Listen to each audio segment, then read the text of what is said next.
Revesti-vos, pois, como eleitos de Deus. Todas as Bíblias falam eleitos aí? Tá. Então, revesti-vos, pois, como eleitos de Deus, santos e amados, de ternos afetos de misericórdia, de bondade, de humildade, de mansidão, de longanimidade, suportai-vos uns aos outros, perdoai-vos mutuamente, caso alguém tenha motivo de queixa contra outro. Assim como o Senhor vos perdoou, assim também perdoai vós. Acima de tudo isto, porém, esteja o amor, que é o vínculo da perfeição. Seja a paz de Cristo o árbitro de vosso coração, a qual também fostes chamados em um só corpo, e sede agradecidos. Habite ricamente em vós a palavra de Cristo, instruí-vos e aconselhai-vos mutuamente em toda a sabedoria, louvando a Deus com salmos e hinos e cânticos espirituais, com gratidão em vosso coração.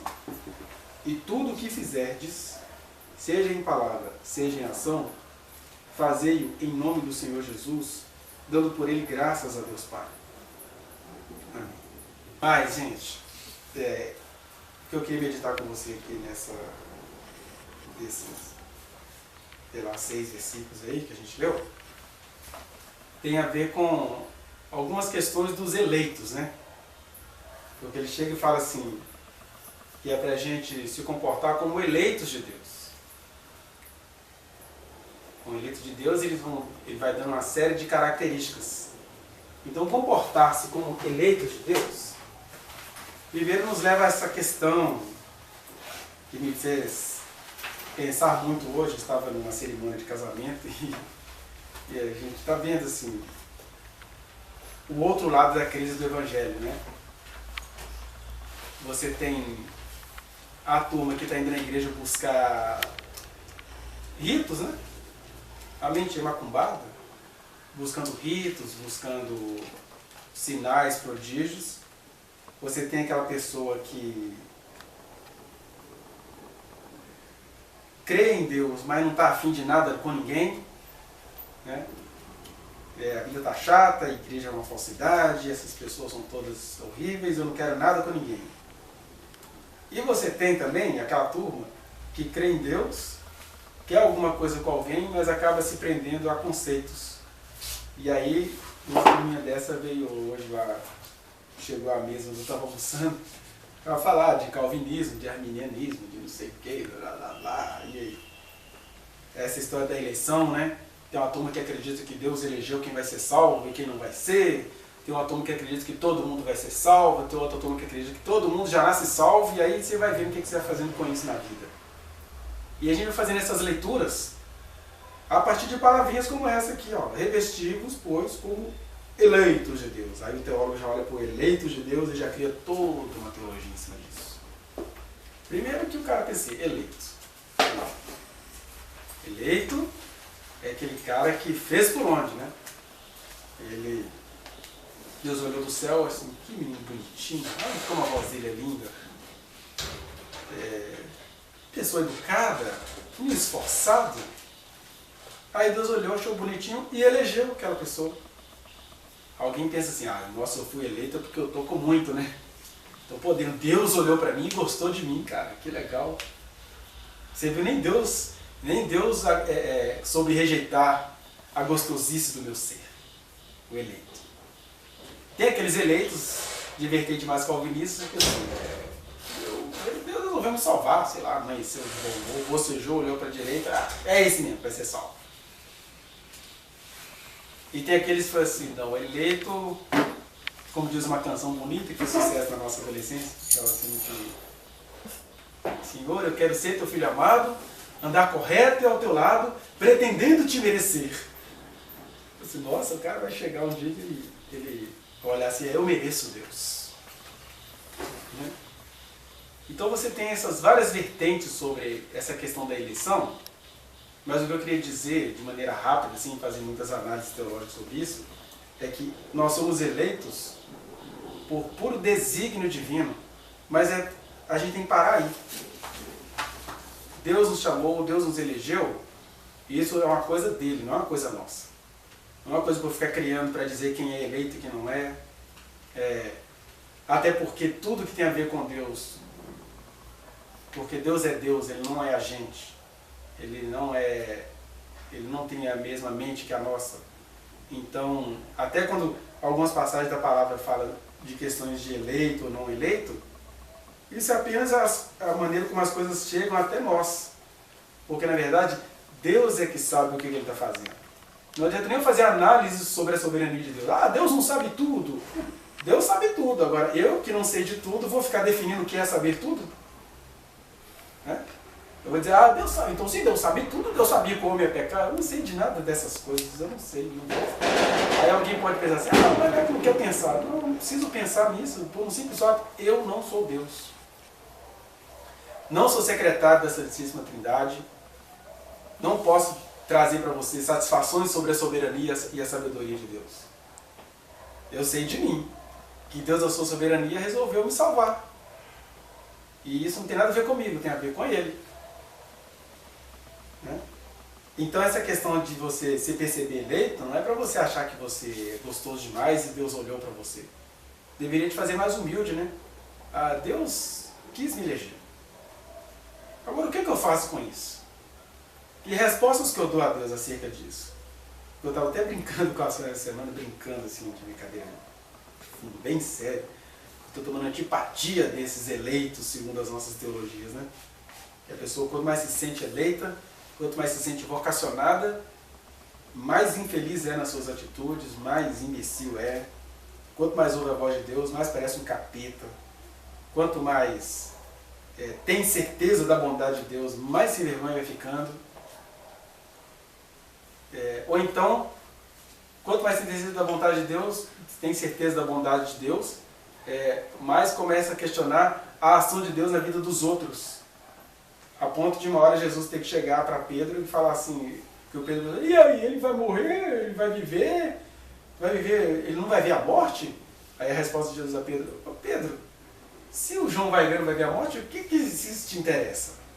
O que você tem com isso? Né? Apacenta os meus cordeirinhos. Mas aí, como a mente humana não fica satisfeita, criou-se um mito, é o próprio João que conta isso no livro dele, né? Criou-se o mito de que o João não veria a morte. E aí Jesus apenas disse, não, se eu quero que ele permaneça até que eu venha, o que você tem com isso? Na verdade, João nem permaneceu, né? Até que ele viesse. Jesus deixou a reticência para poder mexer com esse negócio que tem na gente. De ficar fiscalizando Deus na vida do outro. Seja no sentido de reclamar com Deus sobre a vida do outro, seja no sentido de zombar do outro em relação àquilo que eu acho que ele não recebeu. Né? E aí, sem essas discussões, sem ficar perguntando quem é eleito e quem não é, o versículo você se sente eleito? Você se sentiu alcançado por esse amor de Deus? Mesmo tendo plena consciência que isso não tem nada a ver com você, que isso tem a ver com a soberania dele, foi ele quem quis. Tem muita gente boa nesse mundo. E eu duvido muito que qualquer gente boa desse mundo não seja alvo da graça de Deus. Eles podem não ser de acordo com as nossas expectativas. Né? Mas para mim isso já é um problema resolvido. Eu já virei herético acerca disso. Eu estava falando com um grupinho dos Nicodemos, estava lá na mesa. Ó, gente, ó. Destruição de Cananeu, destruição de soldado de Faraó, endurecimento de Faraó. Para mim, Deus falando com Nabucodonosor, com o rei Dario, com Pilatos, com a mulher dele. Isso para mim está resolvido, porque esse Deus que fala com essa gente não quis nem papo com o sumo sacerdote de Jerusalém, ele está me dando uma dica. Que é o quê? Quão insondáveis são os seus juízos. Até aquilo que a gente fala assim, está julgado. Está julgado de acordo com o meu critério de julgamento. Porque vai saber o que Deus está fazendo com isso. E o que ele está fazendo é coisa que mente vaidosa não vai gostar. Porque o cara já está, os caras já ficam preocupados, já jogaram o Hitler na parada. Você está dizendo que é uma possibilidade do Hitler ter sido salvo? Caramba, né? Os caras apostam. Eu vou dar uma opinião pessoal. Eu não vejo nenhuma chance de salvação do Hitler. Nenhuma. É uma opinião pessoal. Por quê? Porque de acordo com o meu senso de justiça, pobretão, é impossível que um homem tão desgraçado daquele sequer pensou em salvação. Né? Embora, e aí é para essas coisas todas que Deus olha, o Hitler foi a realização do que as pessoas são. né, do que elas gostariam de ser. As pessoas são profundamente nazistas. Com isso eu não estou aqui defendendo Hitler, não. Estou dizendo que o Hitler que entrou para a história como nazista, que matou 6 milhões de judeus, homossexuais, loucos, mulheres, um monte de coisa, ele conseguiu realizar o desejo íntimo de muita gente. Por isso que ele é apaixonante até hoje. O pessoal vai ler lá Mike Kemp, o livro dele, Minha Luta, ficam apaixonados por ele. Porque tem um negócio maligno naquele cara que está em todos nós. Ele teve poder, teve loucura, teve coragem para botar aquilo para fora. Mas todo mundo vive isso. Basta você ver essas historinhas que a gente escuta de adoção de cachorro. Outro dia eu vi uma reportagem aí, estavam pintando os cachorros para simular que eles são de uma raça. Aí quando as pessoas compravam um cachorro e via que eles eram cachorros pintados, as pessoas abandonam a cachorrada, jogam fora. Quer dizer, eles não compraram um cachorro, eles compraram uma raça. Né? É igual torcida, né? Você não torce pelo time no sentido assim, tem um ser humano ali que joga, tem uma história, não sei o quê. Você torce por uma marca. Né? Então, a gente tem isso um pouco mais, um pouco menos para algumas coisas, é do ser humano. Agora, quando a coisa vai, por exemplo, se o neném não nascer de olho azul, eu vou jogar ele fora, o Hitler foi a realização disso. Né? As pessoas não querem que os filhos delas nasçam com cabelo ruim, nós chamamos isso de cabelo ruim. Né? Por que com cabelo é ruim? Porque dá mais trabalho de arrumar? Ele já tem que brincar com isso, com alguém, né? Quer dizer que só porque dá trabalho de arrumar é cabelo ruim. Né? Crespo tem que ser ruim. Aí as pessoas têm esses desejos secretos, né? E por trás das nossas arrumações, das nossas adaptações, tem um Hitlerzinho pulsando ali. Então os caras já jogaram assim, então você está falando que o Hitler pode ser salvo? Eu não sei. Mas também não posso deixar de confessar que o meu senso de justiça não vê salvação num cara desse. Né? Nem nele e nem em todo aquele que continua perseverando nos seus nazismos, né? Individuais. De querer eleger quem nasce e quem não nasce. Se não for dessa cor não serve. Então a gente é muito assim. E aí o texto chega e manda a gente largar essas teologias todas e apenas pensar, olha, é eleito você foi eleito pela graça de Deus? Então, revesti-vos como eleitos. E aí que a gente vem também numa outra questão. Porque revesti-vos. O texto está todo no coletivo, na segunda pessoa do plural. Né? Revesti-vos, instruí-vos, suportai-vos, o que mais? Aconselhai-vos, tudo que fizerdes. Aí a gente derruba, primeiro, de um lado, esse pessoal que está buscando a Deus por motivações religiosas, porque a religião é do ser humano. O ser humano é um ser religioso, ele vai buscar a Deus. Ele não vai buscar a Deus, ele vai buscar um caminho. Ele vai buscar uma estética. A gente vive falando dessas coisas aqui, né? Então, se ele querer ser ultra repetitivo, ele vai buscar um meio dele satisfazer uma coisa do ego dele. Quer cantar, quer falar, quer se reunir com pessoas, fazer acampamento. Né? Isso tudo parece com a graça de Deus, mas não é, só parece. Porque você está buscando um processo. Não está buscando se relacionar com Deus. Está buscando, assim, se relacionar consigo mesmo. E tem o pessoal individualista, isolacionista, né, que pensa, não, é eu e Deus e acabou. Não tem nada com ninguém não. Isso tudo é corrompido. Mas uma coisa é, primeiro sinal de um eleito é que ele inevitavelmente vai querer se encontrar com outros eleitos. Não para fazer uma torre de Babel dos eleitos, olha, nós somos eleitos. Até porque eleito de verdade nem tem cara de eleito, né? Eleito foi Deus que elegeu. Agora, eu não sei como é que isso aconteceu. Eu sei que eu estou aqui. Não tem também ficar sabendo como que aconteceu, o que o Senhor viu em mim, para o Senhor ter me elegido. Né? O que eu sei é que as pessoas que têm essa pulsação do Espírito Santo dentro delas, elas vão querer dividir isso entre si, elas vão querer falar de Jesus entre si. Eu acho engraçado um bando de eleitos se encontrarem e achar antipático falar de Jesus. Pode até ser eleito, mas alguma coisa ali não foi trabalhada. Porque quem realmente foi alcançado por Jesus vai querer se encontrar, vai querer dividir essa vida, vai querer amar isso. Né? Esse momento específico de culto que a gente pode estar aqui compartilhando essas ideias, e tem o dia a dia, tem a vida.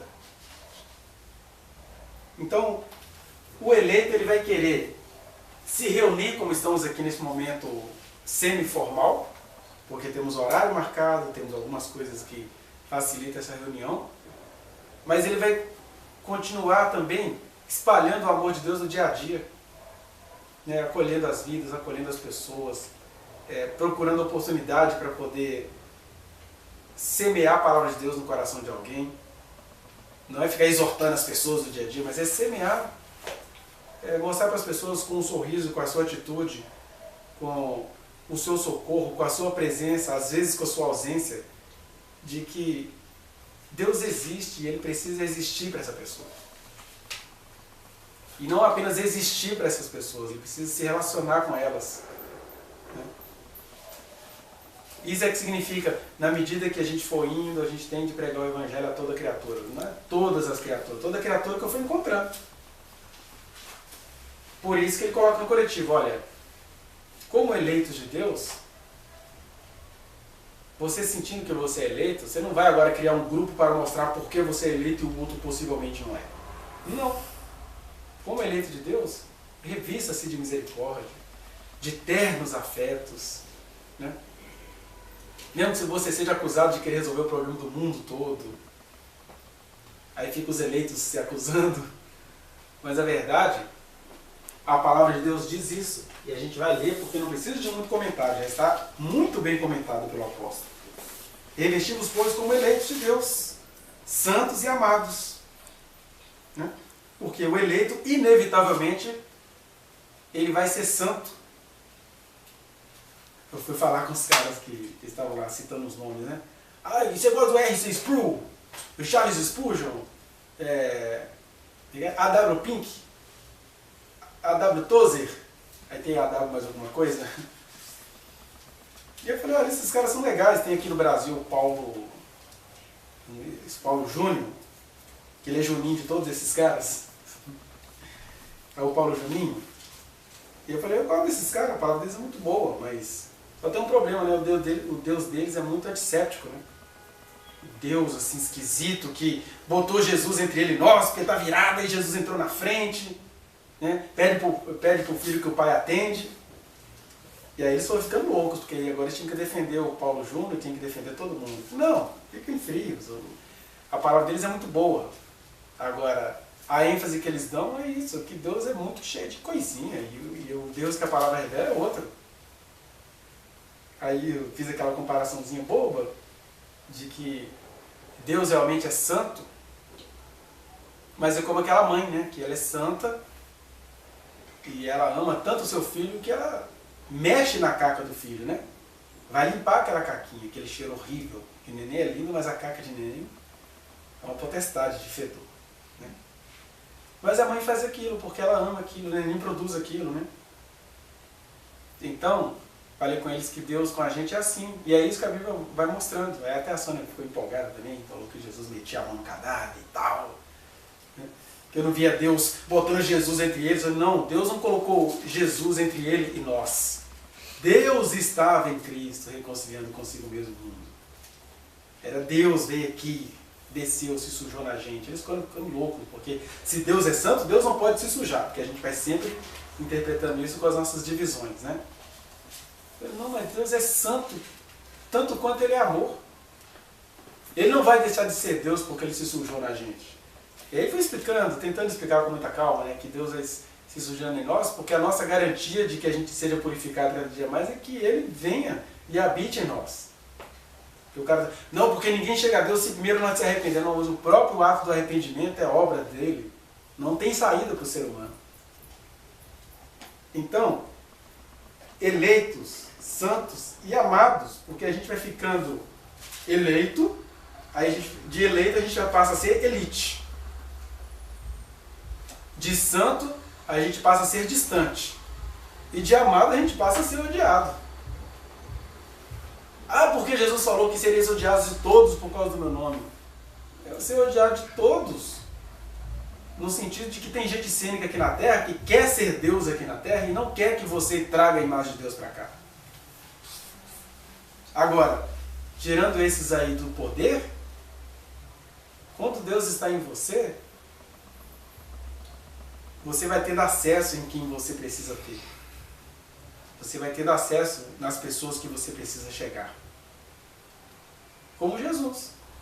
Deus estava em Cristo reconciliando consigo mesmo o mundo, e onde Jesus passava as pessoas o cercavam. Uns o cercavam querendo matá-lo, de raiva, porque, cara, eu sou perfeito, mas esse cara não pode ser melhor do que eu. E outros, esse cara é esquisito, aí eu mesmo me considero uma vadia. Aí agora eu vi esse cara aqui conversando com a gente, cara esquisito. Aí as pessoas iam ouvindo ele, iam gostando dele, iam se juntando a ele. E eu clamo por esse dia, né?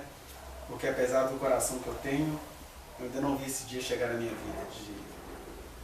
De ver as pessoas de fato se convertendo a Jesus e não a mim. Pessoas que vão conversando com a gente, vão se encontrando com Jesus, vão ficando com Jesus. Esse é o grande milagre, né? Isso é melhor do que ressuscitar morto, do que dar vista aos cegos. É alguém ir falando com você, e descobrindo que Deus existe, e ir se encontrando com Deus. Mesmo que os meus olhos não vejam. Esse é que é o grande milagre. Mas o eleito tem que aprender a não ser elite, a não ser chato e a ser amado. Então, eleitos de Deus têm ternos afetos de misericórdia, de bondade, de humildade, de mansidão, de longanimidade. Quer dizer, a gente é totalmente o contrário disso, né? A gente não tem bondade, a gente é objetivo demais, uma impaciência, né? Ah, se ficou ruim para mim, já desisti, já mudei. E Deus não, Deus é bom, Deus é longânimo, Deus espera. Porque Ele é santo e sabe que a gente não tem capacidade nenhuma de ser santo. Ele espera a gente entender, Ele aguarda os nossos processos. Aí quando você vai fazendo isso como eleito, quando você entende também que você não é melhor do que os outros, a gente começa a suportar uns aos outros. Não é suportar de né? Não é isso suportar, é dar o suporte. Você falar, você toda vez que você acha uma coisa esquisita no outro, você já olha para você, opa, eu posso não ser esquisito nisso aqui, mas eu sou esquisito. Não tem um eleito que não seja esquisito. Não tem um ser humano que não seja estranho. Por isso que não tem graça nenhuma essas guerrinhas que acontecem no nosso meio, né? De fiscalizar a sexualidade dos outros. Porque o cara que fiscaliza a sexualidade do outro, ele é machista, chato e maltrata a mulher dele. Ah, então isso é para dar vazão ao pecado? Não. É lembrar que aquilo que você vê de errado no outro, você está pecando em outros aspectos também. Então não é deixar o pecado rolar. É todo mundo se calar em reverência diante do próximo. E todo mundo junto se encurvar pedindo misericórdia a Deus. Então não é fazer passeada nem marcha nem nada contra a vida do outro. Mas é todo mundo se juntar e se colocar diante de Deus dizendo: a gente precisa do Senhor, a gente precisa ser liberto. Isso aqui é dar suporte uns aos outros, é você ter respeito, carinho, reverência uns pelos outros. E aí quando você entende que você é um ser totalmente limitado, totalmente quebrado, nem fica difícil perdoar. Nem fica. Por isso que depois do suportar uns aos outros, vem o perdoai-vos mutuamente, caso alguém tenha motivo de queixa contra outro. E por que ele coloca aqui caso alguém tenha motivo de queixa? Porque na verdade, os motivos de queixa também vão embora. Quando eu lembro que muita gente tem queixas a fazer acerca de mim, porque eu dou mancada o tempo inteiro, aí o meu nível de ficar se queixando dos outros também vai acabando, vai diminuindo. Mas enquanto não acaba, a gente vai aprendendo a perdoar. Perdoar mutuamente, quer dizer, perdão que vem dos dois lados. Assim como o Senhor vos perdoou, assim também perdoai vós.